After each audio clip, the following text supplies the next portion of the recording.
Hello guys, welcome to the channel. In this video, I will show you how to add beats on Capcut. Add beats feature will help us synchronize the beats on the music to the transition of our edit.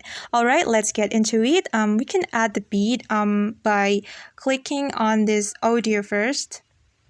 Click on the audio like this, and then there will be some options for you and trying to find beat option. It's right here. Click beats. And then you can add the beat manually, or you can activate auto generate beats right here. And today I'll go with auto generate beats by clicking on this toggle button. All right, and you can choose the slow beat or fast beats, and I'll go with the middle of it.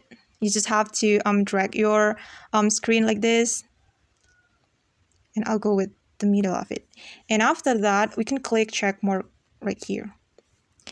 And then now the beats mark has been added to our edit. The beat mark might not too clear. It's right here, and we can synchronize the transition to the beat like this. All right.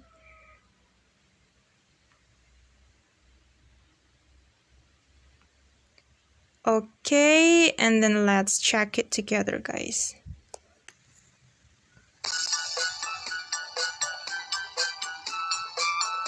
Okay guys, that's how we can add beats to our edit on Capcut. I hope this video will help you. Thanks for watching and see you on the next video. Bye!